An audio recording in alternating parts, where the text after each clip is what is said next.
In this video, we are going to be talking about the NFL playoff bracketing. It has all been set now. So, before this, I want to talk about, last night's series and what happened. So, yesterday was a very interesting football day, and a lot of surprises happened to me. Stuff that I wasn't exactly expecting to occur, occurred. So, as we know, the Jaguars beat the Titans in Saturday Night Football. Therefore, the Jaguars got the AFC South title. And, they got the AFC South title. And the Titans were eliminated. That was a little bit surprising because even though before that the Jaguars had 4 wins in a row and the Titans had 6 losses, at halftime the Titans were up by quite a bit. But it appears that the other team, the Jaguars, were able to surmount that, clinch the title, and eliminate the Titans. So then we had football on Sunday, and this is something that I was a little bit weary on. 3 teams, the Patriots, Dolphins, and Steelers, were all fighting for that final slot. Here's what made it interesting. Here's what made it interesting. So, all the Patriots had to do was win. If they won, though, with Jacksonville winning, then the Dolphins and Steelers would both have had to have lost. So the Patriots seemed like they had the big advantage. Here's why they didn't, though.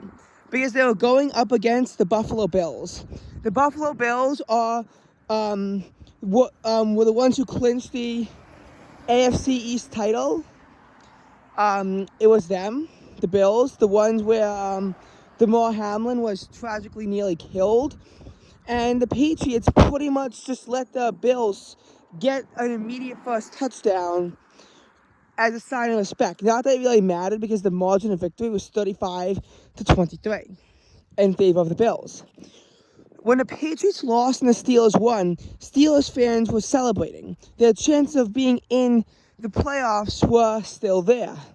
I expected the Steelers to win because the Cleveland Browns were already eliminated from postseason contention. Here's the thing, though. The celebration in Pittsburgh was silenced almost immediately. Because while the Steelers needed the Patriots to lose, if just the Patriots lost and the Dolphins won, then it would go to the Dolphins. The Steelers needed the Dolphins to lose. And while the Steelers, in the end, turned it around enough to pose a winning record, the Steelers ultimately were eliminated because they lost to Miami head-to-head. As such, the Miami Dolphins have clinched that final number 7 spot in the AFC.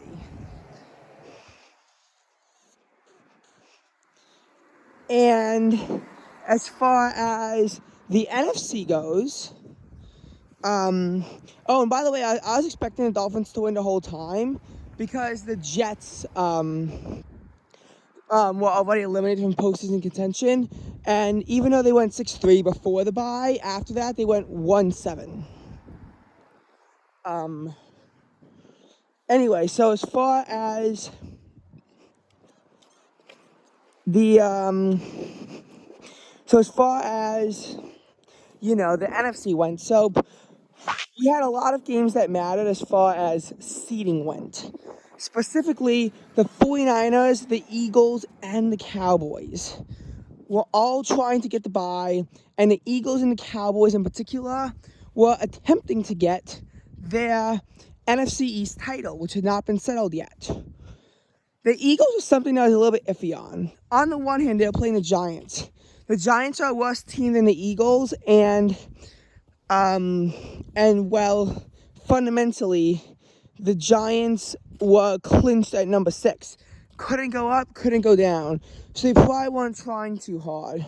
On the other hand, the Eagles got 2 losses in a row.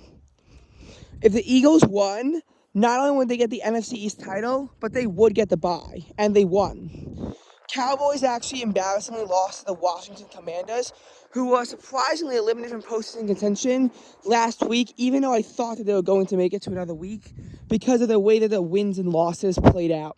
For a while, I was actually panning all three NFC wildcard teams to be from the East, Cowboys, Giants, and Commanders, and I really thought it could at least have a chance of holding, given how the chances of the Commanders not clinching being so small. But nonetheless, it is what happened. They managed to get eliminated in Week 17. As far as the 49ers went, they smashed the Arizona Cardinals, who were also eliminated from postseason contention pretty early on. All right, though. We've talked enough about this. But what about that juicy number 7 wild card spot? Well, if the Seahawks won, the Detroit Lions would be eliminated from postseason contention. And they're playing the Los Angeles Rams, a 5-11 team at the time who were already eliminated from postseason contention. The Rams put up a good fight and were winning for most of the game, but the Seahawks managed to tie it up 16-16 just before overtime, and the Seahawks scored a field goal to allow them to win 19-16, thus eliminating the Lions. But the Lions still had to beat the Packers. This was a bit of a paradoxical situation because while the Seahawks had to win, winning would also have killed their chances because the Lions would have lost a lot of motivation against the Packers. The Lions could still pose a winning record if they won and demote the Packers to a losing record and kick them out of the playoffs. But it almost seemed that the Lions were playing for the Seahawks when the Seahawks are the reason why they were out. Nonetheless, the Lions surprisingly won 20-16, thus giving it to the Seattle Seahawks. So, how does bracketing go for this? Well, as far as bracketing goes, in the AFC, Kansas City has clinched the bye, and in the NFC, the Philadelphia Eagles have clinched their bye. What this means is that both teams are going to play the worst team from whoever makes it out of the first 3 rounds. And in the middle, 2 teams are going to play each other. So what are my predictions? Well, in the AFC, the Miami Dolphins at number 7 are going up against the Buffalo Bills at number 2. I'm not sure how this is going to work out. On the one hand, 7 has never beaten 2 in a playoff round. 6 beating 3, yes, that happens. It actually happens more often than you think. When 6 beats 3, I'd say it's around 50-50, to be honest. In the even in the MLB this year, we saw the number 6 Phillies beat the number 3 Cardinals. And meanwhile, in the NFL, that happened quite often. In 2020, when the MLB used the expanded playoffs, in both cases, 6 beat 3. So 6 beating 3, clearly not unprecedented. But 7 has never beaten 2. In the MLB 2020 season, 2 beat 7 both times. And in the season where the NFL has expanded to 7, we've seen 6 win a few times, but never 7. So the Dolphins would truly be setting history if they would actually beat the Bills. That being said, they played the Bills twice, and they actually won once. That being said, the Dolphins are probably going to soften up after the Damar Hamlin situation, which, very likely to lead to a Bills win. I do think the Bills are going to win this round. In the end, that's what I see happening. The number 2 Bills move on. Oh, and by the way, in case you're wondering about Steve Kornacki's statistics jump, yeah, that was probably pretty wild. But in any case,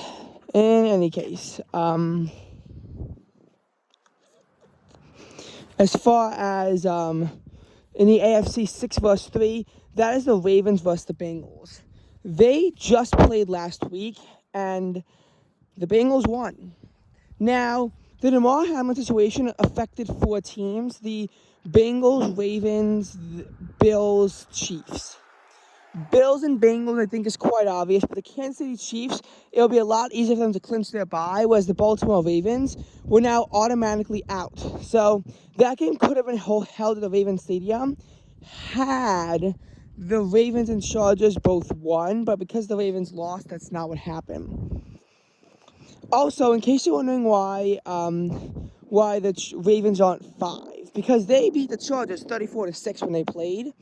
The LA Chargers are at number 5 because they had a better conference record and they are not in the same division. All right, so now back to 6 vs. 3, the Bengals. I think the Bengals are going to win this one. While I normally say 6 and 3, it's close enough where you can't really make those determinations.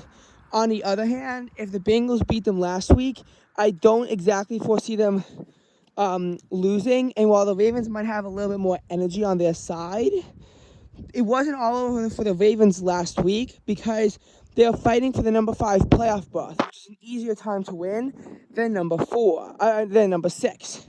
Considering the Bengals have, frequently tried to beat the Ravens and frequently succeeded at beating the Ravens, I do see the Bengals making it out on this one. Number 4 is the Jacksonville Jaguars. Number 5 is the Chargers. The Chargers actually have a better record than the Jaguars. I don't know if they've played this season. That being said, I'd be worried because the Chargers had, less of this winning streak than the Jaguars did. I think the Jaguars have energy on their side. I actually think the Jaguars are going to make it out on this one. That's an interesting prediction because we're going to see, 1, 2, 3, 4 make it out, 5, 6, 7 get eliminated. Normally, it's not so precise like that. Normally, there's a little bit more of a flair in there. But in this case, I see that happening. When this does happen, the 1 and 4 will play against each other, the Jaguars versus the Chiefs. And then 2 and 3 are going to play the Bills versus Bengals. Now, I'm not sure who's going to win, the Bills or the Bengals. But I think the Chiefs are going to smash the Jaguars when push comes to shove in the end. If the Bills make it to the AFC Championship game, it will be held at a neutral site. Otherwise, an NFL bracketing seating goes on as normal.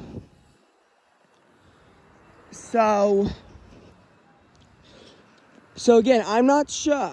And depending on who it is, I can't definitively say the Chiefs are going to win this AFC Championship game. But according to Steve Kornacki, they have a 41% chance of seeing the Super Bowl. And that is pretty damn good right now. So we'll have to see how everything goes. I don't really want to call it past the divisionals. Okay, so what about the NFC? So the NFC, we are going to see the number 7 Seahawks play the number 2 49ers. I think we all know the 49ers are going to win. The Seahawks have had recent energy, but before this, they had a bit of a losing streak. But then they beat the Jets in Week 17, which actually eliminated the Jets. And then they beat the Rams in Week 18. And then coupled with a Packers loss is how they managed to make it into the playoffs. So I don't see the Seahawks winning, though, mainly because of a 7v2. It would take a lot for me to overturn a 7v2. I mean, if the Dolphins beat the Bills, and I'm still not saying they have a good chance, that just shows you what my thoughts on a 7v2 is. And it makes sense, because 7th place and 2nd place are so much different. 6v3, I also think it's going to go to the Vikings and not the number 6 Giants. The Giants have actually done surprisingly good this year.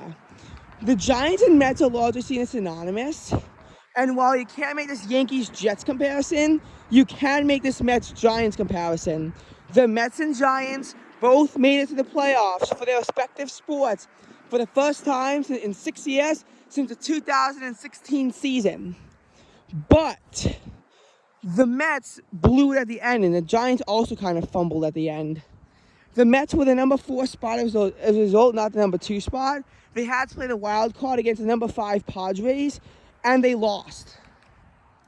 They lost because the Padres demolished them 7-1 in the first game, and while the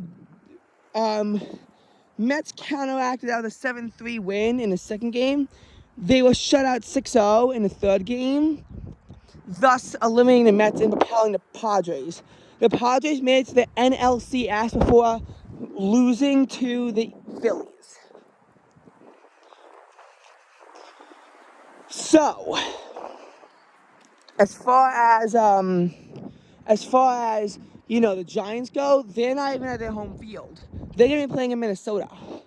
The Mets were playing at Citi Field and they still lost. Actually, in both MLB cases, 5-4, because the Mariners also beat the Blue Jays. And again, I'm telling you, I really can't see the Giants actually winning, because they've been this team of, well, not doing bad by any means, but not doing it exceptionally good. And the Vikings are powerful. But the one time where I think that a lower seeding team will rank against a higher one is number 5. I do think that the Dallas Cowboys are going to be beating over the Tampa Bay Buccaneers. Reason why I see that happening is because the Dallas Cowboys, were a really good team this year. They probably would have clinched the NFC East title had the Eagles just not done phenomenal. And the Bucks have this either 9-8 or 10-7 record. I think it's 9-8. That's not very good. And a big reason why the Bucks made it in was because everyone else in the AFC South was doing bad. I'm going to tell you something. The Mets in 1973 made it to the World Series with an 82-79 record. But everyone in the East was slacking off. And everyone in NL East was slacking off. Hence why this was possible. They're the lowest average team to ever make it to the World Series, although they lost to the Los Angeles Angels of Anaheim. Meanwhile, in this case, it's a similar trend of where the Bucks just got out by doing, the Bucks just had everyone else do bad. The Cowboys really deserve it. This would, of course, mean the Cowboys and the Eagles go up against each other. And while the Cowboys and the Eagles are competitive, I still think I see the Eagles winning. As far as 2 and 3 go, the 49ers versus the Vikings, that I'm a bit less sure of the call. Actually, really, the NFC East stumps me because I could see the Cowboys being the Eagles. We'll have to see what goes on.